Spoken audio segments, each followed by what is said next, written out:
सीमांचल के क्षेत्रों में ऐसा चेंजिंग होगा और बहुत जल्द होगा, जिसमें कुछ बिहार के भी हिस्से होंगे, कुछ बंगाल के भी हिस्से होंगे, सभी को मिलाकर बनाया जाएगा। इतने भी कयास लगाए जा रहे हैं ना, उन कयासों पे नहीं जाइए। 5 के 5 मैं आपको अभी भी कह रहा हूँ, और आप मेरी बाइट उस दिन भी ले लीजिएगा, आपकी 5 के 5 सीट हम लोग जीत रहे हैं। आज बिहार के नए मनोनीत राज्यपाल ने शपथ ग्रहण किया है। खास बातचीत करने के लिए इस वक्त राजभवन में हमारे साथ बिहार सरकार के मंत्री संजय सिंह हैं, नए राज्यपाल, रिटायर्ड जनरल हैं वो भी। कितना फायदा बिहार को होगा?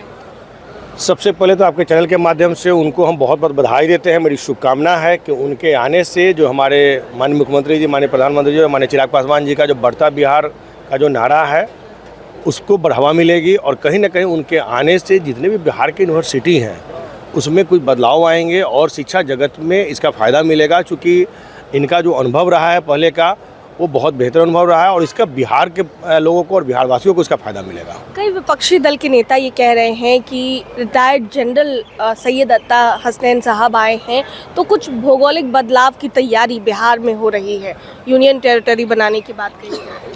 बिल्कुल, सीमांचल के क्षेत्रों में ऐसा चेंजिंग होगा और बहुत जल्द होगा, जिसमें कुछ बिहार के भी हिस्से होंगे, कुछ बंगाल के भी हिस्से होंगे, सभी को मिलाकर बनाया जाएगा।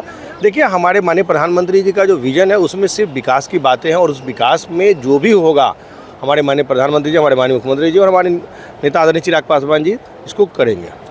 इसके अलावा आज एनडीए के नेताओं की बैठक भी रखी गई है, बीजेपी की भी कोर कमेटी की बैठक है। खैर, एनडीए के नेताओं की बैठक है, राज्यसभा चुनाव को लेकर चर्चा होगी और क्या कुछ खास चर्चा होगी? लगातार हम लोगों की बैठकें चल रही हैं और सारे बैठकों का देखें निष्कर्ष यही है कि हम लोग 5 के 5 सीटों पर चुनाव जीत रहे हैं। इसमें कहीं कोई संशय नहीं है, कहीं कोई इसमें कोई बातें नहीं है, यह फाइनल है। और जितने भी कयास लगाए जा रहे हैं ना, उन कयासों पे नहीं जाइए। 5 के 5 मैं आपको अभी भी कह रहा हूँ, और आप मेरी बाइट उस दिन भी ले लीजिएगा, आपकी 5 के 5 सीट हम लोग जीत रहे हैं। विपक्षी दल के नेता कहीं ना कहीं कह रहे हैं कि कई जो एनडीए के विधायक हैं वो उनके समर्थन में आ जाएंगे और हो सकता है कि उनको वोटिंग भी करें और एक सीट वो निकालने जा रहे हैं। मुझे हंसी आ रही है उनकी बातों पर। कोई भी उनके, चाहे दल के, उनके गठबंधन के, चाहे कांग्रेस के हों, चाहे आरजेडी के विधायक हों, सभी हमारे माननीय प्रधानमंत्री जी, माननीय मुख्यमंत्री जी के और माननीय नेता चिराग पासवान जी के विचारों से प्रभावित होकर एनडीए को वोट करने जा रहे हैं। उनको शायद पता नहीं है। और एनडीए को जो उसमें 3 घटने की बात हो रही है, मैं आपको कह रहा हूँ कि उसमें 6+ भी होगा। जी, एक आखिरी सवाल है चिराग पासवान जी को भी लेकर के। आपके कार्यकर्ता पिछले दिन काफ़ी वो मांग कर रहे थे कि उनको मुख्यमंत्री का चेहरा होना चाहिए।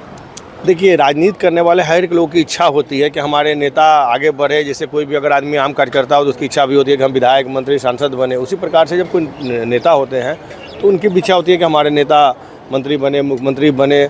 तो स्वाभाविक सी बात है और सभी की इच्छा है, होनी भी चाहिए। राजनीति करने वाले लोगों की इच्छा होती भी है कि हमेशा आगे बढ़ते रहें। बंगाल चुनाव को लेकर क्या था? अभी हम असम के प्रभारी थे, अभी हम असम में गए थे और वहाँ पर हमने अपने नेता ने चिराग पासवान जी का परसों कार्यक्रम कराया, जो भव्य कार्यक्रम हुआ। और असम के लोगों ने हमारे नेता का एक जो युवा चेहरा है और उसको उन्होंने बहुत ही लोगों ने प्यार से नहीं देने का काम किया। बहुत सारे नए लोग जुड़े, पार्टी से जुड़े, और उन लोगों को एक विश्वास है कि भाई चिराग पासवान जी के साथ काम करने का हम लोग को मौका चाहिए। बहुत बहुत शुक्रिया बातचीत के लिए। तो हमारे साथ बिहार सरकार के मंत्री संजय सिंह थे। क्या कुछ कहते नजर आए और बड़ा बयान खास तौर पर कि बिहार में भौगोलिक बदलाव आने जा रहा है, और ऐसे में क्या कुछ कह रहे थे रिटायर्ड जनरल सदा हसनैन साहब जो नए राज्यपाल मनोनीत किए गए हैं उनको लेकर साफ तौर से आप सुन रहे थे। कैमरा पर्सन बबलू के साथ मैं दक्षा प्रिया, दर्श न्यूज़, पटना।